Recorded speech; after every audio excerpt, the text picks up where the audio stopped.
ജസ്റ്റിനെ ഇപ്പോൾ ഒന്ന് രണ്ട് ദിവസം കൊണ്ടുള്ള വലിയൊരു ചർച്ചയാണ് കേരളത്തിൽ നടക്കുന്നത്. നന്ദഗോവിന്ദ ഭജൻസ് ക്രൈസ്തവ ഭക്തിഗാനം പാടിയതുമായി ബന്ധപ്പെട്ടുണ്ടായ വിവാദങ്ങൾ.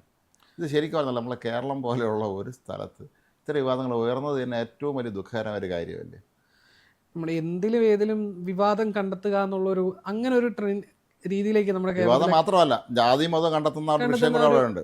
അത് സത്യം പറഞ്ഞാൽ അതൊരു അല്പം ദുഃഖം വേദന തോന്നിപ്പിക്കുന്ന ഒരു അവസ്ഥ തന്നെയാണ്. നമുക്ക് വിശ്വാസിയാണെങ്കിൽ തന്നെ നമ്മൾ ജാതി മതം നോക്കേണ്ട ചില സന്ദർഭങ്ങളുണ്ട്. അത് പക്ഷേ നമ്മൾ എന്തിനും ഏതിലും അത് നോക്കാൻ പോയി കഴിഞ്ഞു കഴിഞ്ഞാൽ നമ്മൾ കേരളത്തിന്റെ പഴയൊരു അവസ്ഥയുണ്ടായിരുന്നു. ഒരുപക്ഷെ അതിലേക്ക് പോലും ആ ഒരു അവസ്ഥ അതിന് ആ അവസ്ഥയിൽ നമുക്ക് വലിയൊരു മാറ്റം സംഭവിക്കുകയും നമ്മൾ വളരെ പുരോഗമന ചിന്താധിക്കാരായി കേരളം മാറി നിന്ന ഒരു കാലഘട്ടം നമുക്കുണ്ടായിരുന്നു. അവിടെ നിന്ന് പെട്ടെന്ന് ഇങ്ങനെ ഒരു ഷിഫ്റ്റ് ഉണ്ടായതെന്ന് എനിക്ക് മനസ്സിലാവുന്നില്ല. എല്ലാത്തിലും ജാതി കണ്ടെത്ത് ലോകത്ത് എന്ത് നിസ്സാരം. നമുക്ക് സമൂഹ മാധ്യമങ്ങളിൽ നമ്മൾ ആരെങ്കിലും ഒരു കമൻറ്റ് ഇട്ട് അതെങ്കിലും ഒരു പോസ്റ്റ് ഇട്ടാൽ നമ്മൾ അതിൻ്റെ താഴെ കമൻറ്റ് വന്നാൽ നമുക്ക് ഇയാളെ ജാതി എന്ന് പറയില്ലായിരിക്കാം, പിന്നെ അതിൻ്റെ പേരായിരിക്കും അടുത്ത ആക്രമണം. അത് നമ്മൾ വിചാരിക്കുന്ന ഒരു വിഭാഗത്തിന് മാത്രമാണെന്നല്ല, എല്ലാവരുടെയും ഏതെങ്കിലും ഒരു വിഭാഗമല്ല, എല്ലാവരുടെയാണ്. ഇപ്പൊ ഈ നന്ദഗോവിന്ദ ഭജൻസിനെ കുറിച്ച് തന്നെ വന്നിട്ടുള്ള പ്രധാന ആരോപണങ്ങൾ എന്തൊക്കെയാണ്? അവരിപ്പം അവരെ സമൂഹ മാധ്യമങ്ങളിലൊക്കെ അവർക്ക് വലിയൊരു സ്വീകാര്യതയുണ്ട് മൊത്തത്തില്. അവര് പ്രത്യേകിച്ച് അവരുടെ ഭജന പാട്ടുകളൊക്കെ വളരെ രസകരമാണ്, വളരെ ആസ്വാദകരമാണ്, അങ്ങനെയാണ്. അപ്പം അത്തരത്തിൽ അവർ കഴിഞ്ഞ ദിവസം കോട്ടയത്ത് ഒരു ക്ഷേത്രത്തിൽ അവരൊരു അവരുടെ ഇതിന്റെ പ്രോഗ്രാം അവതരിപ്പിക്കുന്ന ഇടയിൽ അപ്പോൾ അവർ പാടിയ ആ പാട്ട് ആ പാട്ടും വളരെ രസകരമായിരുന്നു. അതും ഏറെ ശ്രദ്ധിക്കപ്പെട്ടു. അപ്പോൾ ഇത് കഴിഞ്ഞു കഴിഞ്ഞപ്പോൾ ആ നാട്ടിൽ അവിടെ കൂടിയവരോ ഒന്നും തന്നെ ഇതിനെ വിമർശിച്ചതായിട്ടെങ്കിലും തന്നെ വാർത്തയൊന്നും കണ്ടില്ല. എല്ലാവരും വളരെ വളരെ ആസ്വദിച്ചു തന്നെയാണ് കേട്ടത്. പക്ഷേ അവർ ആ പ്രോഗ്രാം നടന്ന ഒരു ദിവസം പിന്നിട്ട് ഇന്നലെ വൈകുന്നേരം, ഇന്നലെ ഉച്ചയോടൊക്കെ അനുബന്ധിച്ചാണ് ഇതൊരു വിവാദത്തിന് കാരണമായി തുടങ്ങിയത്. അതിൽ വിവാദം സൃഷ്ടിക്കുന്നവർ പലരും അതിനകത്ത് കാണുന്ന പോയിന്റ് നമ്മൾ ചിന്തിച്ചിട്ടില്ലാത്ത പല കാര്യങ്ങളാണ് പോകുന്നുണ്ട്. അതിൽ ഈ കഴിഞ്ഞ ദിവസങ്ങളിലുണ്ടായ മന്തി വിവാദത്തിനെ വരെ ഇതുമായിട്ട് കൂട്ടി കുഴച്ച ആൾക്കാരുണ്ട്. അതിലിപ്പം ഈ ഹിന്ദുവിനെതിരെ സംഘടിത ആക്രമണമാണെന്ന് പറഞ്ഞ് വരെ ബാധിക്കുന്ന പലരെയും ഞാൻ സോഷ്യൽ മീഡിയയിൽ കണ്ടിട്ടുണ്ട്. അപ്പോൾ പിന്നെ ഇത് കൂടാണ്ട് ഞാൻ കഴിഞ്ഞ ദിവസം ഇതിനെ സംബന്ധിച്ചൊരു വീഡിയോ സ്പെഷ്യൽ തന്നെ ചെയ്തിരുന്നു. അപ്പോൾ അതിൽ പറഞ്ഞിരിക്കുന്ന ഒരു കാര്യം ഉണ്ടായിരുന്നു, ഇത് ഇത്തരം കാര്യങ്ങൾ അമ്പലമുറ്റത്തിനകത്തല്ല, അത് പുറത്താണ് വേണ്ടതെന്ന്. അതിനോട് യോജിച്ചുകൊണ്ട് തന്നെ പറയാം, ഈ പ്രോഗ്രാം നടന്നത് അമ്പലത്തിനുള്ളിൽ, അമ്പലം മതിൽക്കെട്ടിനകത്തായിരുന്നില്ല, പുറത്താണ്, സ്റ്റേജിലായിരുന്നു എന്ന് അവിടുത്തെ അമ്പല കമ്മിറ്റി തന്നെ വിശദീകരണം നൽകിയിട്ടുണ്ട്. അല്ല, നമ്മുടെ നാട്ടില് യേശുദാസ് അദ്ദേഹം ഗാനമേള അവതരിപ്പിക്കുമായിരുന്ന ഘട്ടങ്ങളിലൊക്കെ തന്നെ അദ്ദേഹം ആദ്യം പാടുന്ന പാട്ട് ഇടയ കന്യക എന്നുള്ള പാട്ടായിരുന്നു. സത്യം പറഞ്ഞാൽ ഇനി അദ്ദേഹം ഗാനമേള അവതരിപ്പിക്കുന്ന അറിയില്ല. ഇനി ഗാനമേള അവതരിപ്പിച്ചാൽ ഈ പാട്ട് പാടിയാൽ വശക്കാടാവുമെന്ന് പോലും നമ്മൾ സ്വാഭാവികമായിട്ട് സംശയിക്കേണ്ടി വരും. ഈ പാട്ട് എങ്ങനെ അമ്പലത്തിൽ പാടും എന്നുള്ള ചോദ്യങ്ങൾ ചിലപ്പോൾ വരുമായിരിക്കും. അതുപോലെ നമ്മളൊന്ന് ചിന്തിക്കണ്ടേ, ശബരിമലയിലെ ഹരിവരാസനം ഇന്ന് നമ്മൾ കേൾക്കാറുള്ളതാണല്ലോ അവിടെ രാത്രി. അത് യേശുദാസ് പാടിയ പാട്ടല്ലേ. അദ്ദേഹത്തെ ജാതി മതം എന്നുള്ള ആളല്ല, പക്ഷേ അദ്ദേഹം ജന്മന അദ്ദേഹം ക്രൈസ്തവനായ ഒരാളാണ്. അങ്ങനത്തെ ഒരാൾ പാടിയ പാട്ടല്ലേ നമ്മൾ കേൾക്കുന്നത്. മുസ്ലിമായ യൂസഫ് അലി കച്ചേരി എത്ര മനോഹരമായ ഹിന്ദു ഭക്തജനങ്ങൾ നമ്മൾ പാടരുതെന്ന് ആരെങ്കിലും പറഞ്ഞിട്ടുണ്ട്? കൃഷ്ണകൃപാസാഗരം എന്നുള്ള പാട്ട് എഴുതിയ അദ്ദേഹമാണ്.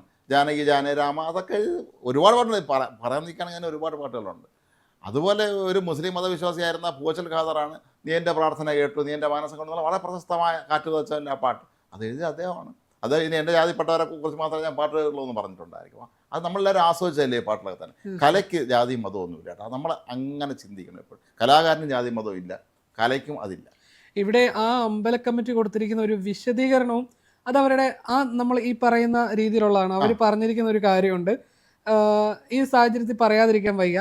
അവർ പറഞ്ഞിരിക്കുന്ന അതിനകത്ത് ഒരു അല്പം നീണ്ട ഒരു വിശദീകരണമാണ്. അതിൽ പ്രത്യേകമായി എടുത്തു പറയാവുന്ന ഒരു കാര്യം എന്ന് വെച്ചാൽ അവർ പറയുന്നത്, പ്രത്യേകമായി പറയാനുള്ളത് ഈ പ്രോഗ്രാം നടന്നത് മതിൽക്കെട്ടിനകത്തല്ല, അതിനുള്ളിൽ സ്ഥലമില്ലാത്തത് കൊണ്ട് വെളിയിൽ ഒരു സ്ഥലം ഒരുക്കി അത് അവിടെയാണ് ചെയ്തത്. മാത്രമല്ല നാട്ടിലെ എല്ലാ വിഭാഗം ജനങ്ങളും അവിടെ ഇത് സഹകരിച്ചാണ് ആ പ്രോഗ്രാം നടത്തിയത്. ഈ അവരുടെ നന്ദഗോവിന്ദ ഭജൻസിന്റെ സ്വന്തം തട്ടകമാണ്, അവർ വളർന്നതല്ല അവിടെ ആണെന്ന് പറഞ്ഞ് അവർ തന്നെ അതിൽ ഒരു മതത്തിന്റെ സ്വഭാവം കണ്ടെത്തണ്ട എന്ന് ആ പരിപാടി നടത്തിയ ക്ഷേത്രം തന്നെയാണ് വിശദീകരണം നൽകുന്നത്. അത് തന്നെയാണ് ഏറ്റവും വലിയ കാര്യം. നമ്മുടെ ആചാര്യന്മാർ, നമ്മുടെ സംസ്കൃതിയിലെ ആചാര്യന്മാരിൽ അവരാരും ജാതി ചിന്തിച്ചിരുന്നവരൊന്നും ആയിരുന്നില്ല ഒരിക്കലും. അവരെല്ലാവരും ഒന്നായി കണ്ടപ്പോൾ ശ്രീനാരായണ ഗുരുദേവൻ പറഞ്ഞില്ല, ജാതി ഏതായാലും മനുഷ്യൻ നന്നായാൽ മതി, കലയ്ക്ക് ജാതി മതമൊന്നുമില്ല. നമ്മൾ അങ്ങനെ ആലോചിച്ച് നോക്കും. നമ്മൾ ഓരോ കലാകാരന്മാരെ നമ്മൾ ലിസ്റ്റ് എടുത്ത് നോക്കുകയാണെങ്കിൽ അവരൊക്കെ എത്ര മനോഹരമായ രീതിയിൽ അവരെ കലാസൃഷ്ടികൾ നടത്തിയിട്ടുണ്ട്. അവരെ ജാതി മതം നോക്കിയാണ് നമ്മൾ അവരുടെ കല അല്ലെങ്കിൽ സാഹിത്യമൊക്കെ നമ്മൾ ആസ്വദിക്കുന്നത്. ഒരിക്കലും ഇല്ല. ഈ കല സാഹിത്യം എന്നൊക്കെ പറയുന്നത് അത് കാലാതിവർത്തിയാണ്. അത് എപ്പോഴും മനുഷ്യൻ്റെ ജാതി മത ചിന്തകൾക്കെല്ലാം അപ്പുറമാണെന്നാണ് നമ്മൾ ഇപ്പം വിശ്വസിക്കുന്നത്. ചേട്ടൻ പറഞ്ഞ ഈ പോയിന്റിനോട് തന്നെ കണക്ട് ചെയ്ത് പറയുകയാണെങ്കിൽ ഞാൻ ഈ പറഞ്ഞ കമന്റ് ബോക്സിൽ വന്നിട്ടുള്ള ഒരു കോമൺ ആയിട്ടുള്ള ഒരു കമന്റ്, ഈ മതേതരം എന്ന് പറയുന്നത് അത് ചെയ്യേണ്ടത് ഹിന്ദുവിന്റെ മാത്രം ബാധ്യതയാണോ എന്നാണ് അതിനകത്ത് കൂടുതലും പേരും ചോദിച്ചിരിക്കുന്നത്. ആ ചോദ്യത്തോടൊപ്പം ഒരിക്കലുമല്ല, എല്ലാവർക്കും ഇത് ബാധകം തന്നെയാണ്. എല്ലാവർക്കും ഇത് ബാധകമാണ്. അവർ ചൂണ്ടിക്കാണിക്കുന്നത് ഹിന്ദുക്കളാണ് ഇത്തരം മതേതര നിലപാട് കൂടുതൽ സ്വീകരിക്കുന്നതെന്നാണ്. ആയിക്കോട്ടെ, അങ്ങനെ അത് നല്ല കാര്യമല്ലേ. അത് ആലോചിച്ച് നോക്ക് ജസ്റ്റിൻ, ഇന്ത്യയിൽ ആദ്യം ഉണ്ടായിരുന്ന ഹിന്ദു മതമാണല്ലോ, പിന്നീട് വന്ന എല്ലാ മതങ്ങളും സ്വീകരിച്ച ഒരു രാജ്യമല്ലേ ഇന്ത്യ. ഒരുപക്ഷെ സിഖ് മതമാണെങ്കിലും മുസ്ലിം മതമാണെങ്കിലും ക്രിസ്ത്യൻ മതമാണെങ്കിലും ഒക്കെ തന്നെ പിന്നീട് വന്ന് നമ്മൾ ഇന്ത്യ സ്വീകരിച്ചതല്ലേ. നമ്മുടെ ഭാരതത്തിൻ്റെ ഒരു വിശാല കാഴ്ചപ്പാടിൻ്റെ ഭാഗം കൂടിയാണത്. അതിനെ അങ്ങനെ ഒന്ന് തരംതിരിച്ച് കാണുന്നതിൽ എനിക്ക് യോജിപ്പില്ല, സത്യമാണ്. ഇത് എൻ്റെ വ്യക്തിപരമായ അഭിപ്രായമാണ്. എങ്കിൽ പോലും നമ്മൾ ഈ കലയിലും സംസ്കാരത്തിൽ ഇതിലൊന്നും തന്നെ ജാതി മതമൊന്നും കാണരുത്. അതിന് അതീതമായി നമ്മൾ ചിന്തിക്കുകയും അങ്ങനത്തെ ഒരു വീക്ഷണത്തോടു കൂടി നമ്മൾ പ്രവർത്തിക്കുകയും വേണം. അത് വളരെ പ്രധാനപ്പെട്ട ഒരു കാര്യമാണ്. പ്രത്യേകിച്ച് നമ്മളിപ്പോൾ ഇന്ന് കാണുന്ന സിനിമയിൽ വന്നിരിക്കുന്ന നടന്മാർ, ഈ ഗായക രംഗത്തെ പ്രശസ്തർ, ഇവരെല്ലാം അവരുടെ ഒരു പഴയ കാലം നോക്കിക്കഴിഞ്ഞ് ഇവരെല്ലാം അമ്പലപ്പറമ്പുകളിലും പള്ളിപ്പെരുന്നാളുകളിലെ വേദികളിലൂടെയും വളർന്നു വന്ന് മിമിക്രി നടത്തിയും ഗാനങ്ങൾ നടത്തിയൊക്കെ വളർന്നു വന്നവർ തന്നെയാണ് അവരൊക്കെ. അങ്ങനെയുള്ളവരുടെ ഇവരുടെ ജാതി നോക്കി അല്ലെങ്കിൽ ഇവൻ പാടുന്ന പാട്ട് നോക്കി എൻ്റെ ഏതെങ്കിലും പ്രത്യേക മതത്തിൻ്റെ പാട്ട് മാത്രമേ പാടാവുന്നൊന്നുമില്ല. മാത്രമല്ല, നമ്മുടെ മലയാളികളെ സംബന്ധിച്ചിടത്തോളം നമ്മൾ നല്ല കല എപ്പോഴും അംഗീകരിക്കുന്നവരാണ്. അത് ജാതി മതം നമുക്ക് ഒരിക്കലും. ഒരു വർഷം മുമ്പാണ് മറ്റേ KG മർക്കോസ് ഉത്സവത്തിന് അദ്ദേഹം പാട്ട് പാടിക്കൊണ്ടിരുന്നപ്പോൾ അവിടെ കൂടി നിന്ന ജനങ്ങളാണ് അദ്ദേഹത്തെ കൊണ്ട് ഇസ്രായേലിൻ നാഥനായി ക്രിസ്ത്യ ഭക്തിഗാനം പാടിച്ചത്. അത് വലിയ നമ്മൾ ഏറ്റവും ശ്രദ്ധിക്കേണ്ട ഒരു കാര്യമാണ്. കാരണം അദ്ദേഹത്തിന് ഏറ്റവും പ്രശസ്തമായ ഒരു ഗാനമാണ്. അപ്പോൾ അദ്ദേഹം തന്നെ അന്ന് പിറ്റേ ദിവസം മാധ്യമത്തിന് കൊടുത്ത പ്രതികരണത്തിൽ അദ്ദേഹം പറഞ്ഞത്, അമ്പലപ്പറമ്പിൽ അത്തരം ഒരു പാട്ട് പാടുന്നതിൽ പുള്ളിക്ക് ഭയം ഉണ്ടായിരുന്നു, അതുകൊണ്ടാണ് പക്ഷെ അദ്ദേഹം തന്നെ പിന്നെ പറഞ്ഞു ആ നാട്ടിലെ ജനങ്ങൾ തന്ന പിന്തുണ കണ്ടപ്പോൾ വലിയ സന്തോഷം അത്ഭുതമൊക്കെയാണ് തോന്നിപ്പോയത്. നമ്മുടെ നാട്ടിലെ സാധാരണ ജനങ്ങളുണ്ടല്ലോ, സാധാരണക്കാരായ ജനങ്ങൾ, അവർക്ക് ഈ ഒരു ചിന്തയൊന്നും ഇല്ല കേട്ടോ. അവർക്ക് ജാതി മതം ഒന്നുമില്ല. നമുക്കൊരാവശ്യം വന്നാൽ നമ്മുടെ ജാതിയിലെ മതത്തിൽപ്പെട്ട ആൾ മാത്രം നമ്മുടെ വീട്ടിൽ ആവശ്യം വന്നാൽ ഓടിയെത്തുന്നത്. ഇന്നലെ നമുക്ക് അവിടെ തൃശ്ശൂരിൽ ഇത്രയും വലിയ ദുരന്തം നടന്നു. ആളെല്ലാം ഓടിയെത്തുകയായിരുന്നു സഹായിക്കാൻ വേണ്ടി. മനുഷ്യരുടെ ആവശ്യം എല്ലാവരും ഓടിയെത്തും. നമ്മൾ ഇത്രയും സങ്കുചിത ചിന്താഗതി പ്രത്യേകിച്ച് കലാരൂപങ്ങളോട് കാണിക്കരുത് എന്നുള്ളതാണ് എൻ്റെ ഒരു അഭിപ്രായം. നന്ദഗോവിന്ദം അവരത് പാടിയെങ്കിൽ അത് പാടിക്കോട്ടെ, അത് അവരുടെ അവിടുത്തെ നാട്ടുകാർക്ക് ഇഷ്ടപ്പെട്ടിരിക്കുന്നു. മാത്രമല്ല നന്ദഗോവിന്ദം വളരെ മനോഹരമായിട്ടാണ് അവർ പാടുന്നത്. മാത്രമല്ല ഇനിയിപ്പോൾ അഥവാ അവർ പാടിയതിൽ എതിർപ്പുണ്ടെങ്കിൽ ആ പ്രോഗ്രാം നടത്തിച്ചവർക്ക് അതിൻ്റെ അഭിപ്രായം രേഖപ്പെടുത്താം. അവർ പോലും ഇതിന് അനുകൂലമായിട്ടാണ് അവർ പറഞ്ഞത്. അതിൽ പരം പിന്നെ അപ്പോൾ പിന്നെ വിവാദത്തിൻ്റെ ഒരു പ്രസക്തി തന്നെ അവിടെ നിന്ന് അത് മായ്ച്ചു കളയേണ്ടതാണ്. അല്ല, നമ്മൾ കഴിഞ്ഞ ദിവസം ജസ്റ്റ് ചെയ്ത സ്റ്റോറിയിലുണ്ടാകുന്നൊരു കാര്യമാണ്. പ്രേം നസീർ, അദ്ദേഹം മലയാള സിനിമയുടെ ഏറ്റവും വലിയ താരങ്ങളിൽ ഒരാളായിരുന്നു. അദ്ദേഹം ഇസ്ലാം മതത്തിൽ ജനിച്ച ആളാണെങ്കിൽ പോലും അദ്ദേഹം ശാർക്കര ദേവീക്ഷേത്രത്തിൽ ആന നടക്കി വെച്ച ആളാണ്. അന്നത്തെ കാലത്ത് എത്രയോ പതിറ്റാണ്ടുകൾക്ക് മുമ്പ് ആർക്കും ഒരു പ്രശ്നമില്ലായിരുന്നു. എല്ലാവരും അദ്ദേഹം ആദ്യത്തെ ചെയ്ത പ്രവൃത്തിയെ സത്യം എല്ലാവരും അഭിനന്ദിക്കുകയാണ് ചെയ്തതെന്ന്. അദ്ദേഹം അവിടെ ആന നടക്കി വെച്ചു. ഇന്നൊക്കെ ഒരു പക്ഷേ അത് സാധ്യമായിരിക്കുമോ എന്ന് ഈ ചിന്തകളെ കാണുമ്പോൾ അങ്ങനെ പറ്റൂല എന്നുള്ള വാദമായിട്ട് രണ്ട് ഭാഗത്തു നിന്നും ആൾ വരാനുള്ള സാധ്യതയുണ്ട്. എന്നാലും അത് ചെയ്തു. അന്നത്തെ കാലത്ത് മനുഷ്യന് ആ ചിന്തയൊന്നും ഇല്ലായിരുന്നു. നമുക്ക് ഇവിടെ ശ്രീനാരായണഗുരുവും ചട്ടമ്പി സ്വാമിയും അയ്യങ്കാളിയും അവരൊക്കെ ഉയർത്തിവിട്ട വലിയൊരു കൊടുങ്കാറ്റ് ഉണ്ടായിരുന്നു. ഒരു നമ്മളെ മൊത്തത്തിൽ നമ്മുടെ ജീവിതം തന്നെ മാറ്റിമറിച്ച അതിൻ്റെ ഒരു ഗുണം പിന്നീടും തലമുറയ്ക്ക് അത് കിട്ടുകയും ചെയ്തു. അതുകൊണ്ടാണ് നമ്മൾ ഒരു പരിധി വരെ കേരളത്തിൽ വലിയ മറ്റ് സംസ്ഥാനങ്ങൾ പല ഉള്ളതുപോലെ വർഗീയ സംഘർഷങ്ങളോ പ്രശ്നങ്ങളോ ഒന്നും ഇല്ലാതെ മുന്നോട്ട് പോയത്. അത് സത്യം പറഞ്ഞാൽ ഇത്തരം സംഭവങ്ങൾ കാണുമ്പോൾ നമുക്കിപ്പോൾ ചെറിയ പേടിയൊന്നും തുടങ്ങിയിട്ടുണ്ട്. ഇതുവർ പറയുന്നത് ഒരു മറുവശം പറയുന്നത് ആത്മീയതയാണ്.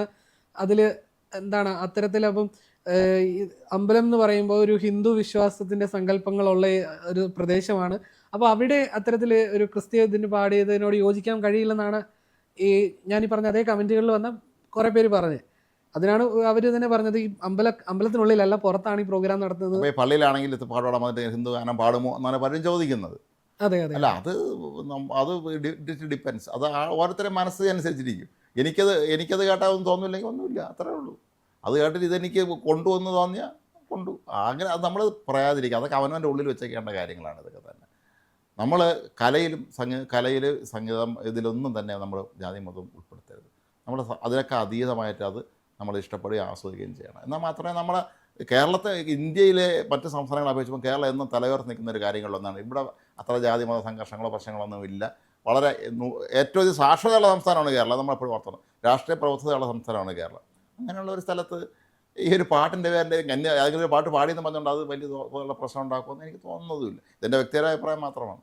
അപ്പോൾ എന്താണെങ്കിലും കേരളത്തിൽ ഇത്തരത്തിൽ വരുന്ന ഈ ഒരു വാദങ്ങളൊക്കെ തന്നെ നമുക്ക് പുതിയ തലമുറ ഇതെങ്ങനെ അഡ്രസ്സ് ചെയ്യുന്നു എന്നുള്ളത് നിങ്ങൾ പ്രത്യേകം ശ്രദ്ധിക്കണം. കാരണം പുതിയ തലമുറയിലെ കുട്ടിയൊക്കെ ഇവർ ജെൻസി എന്നൊക്കെ ഇപ്പോൾ നമ്മൾ കളിയാക്കുന്ന കുട്ടികളെ സംബന്ധിച്ചിടത്തോളം അവർ ജാതി മതം എന്നുള്ള ആളൊന്നും ഒരുപക്ഷെ കുറച്ചും കൂടി വളരെ വളരെ ലിബറലായ ചിന്തിക്കുന്നത് അവരെ കളിയാക്കുന്നത് പോലും യാതൊരു പ്രസക്തിയില്ല. കാരണം ഇവിടെ നമ്മുടെ കേരളത്തിൽ വെള്ളപ്പൊക്കം പോലുള്ളൊരു വലിയ വിഷയം വന്നപ്പോൾ ഈ ചെറുപ്പക്കാരെ പുതിയ തലമുറയിൽപ്പെട്ട കുട്ടികൾ അവർ മുന്നും നോക്കാതെ അവർ ഇറങ്ങി പുറപ്പെടുകയായിരുന്നു. അല്ല അവർ ജാതി മതവും സ്ഥലവും ഒന്നും നോക്കിയില്ല, അവരങ്ങ് ഇറങ്ങിയായിരുന്നു എല്ലാവരും കൂടെ ചേർന്ന്. സത്യത്തിൽ അവരൊക്കെ ചെയ്ത ആ സേവനത്തെ നമ്മൾ എന്ന് ആദരവോടെ തന്നെ കാണണം. അതുകൊണ്ട് തന്നെ ഭാവി തലമുറയ്ക്ക് ഇത്തരം പ്രശ്നങ്ങളൊന്നും ഉണ്ടായില്ല എന്നാണ് എൻ്റെ ഒരു പ്രത്യാശ.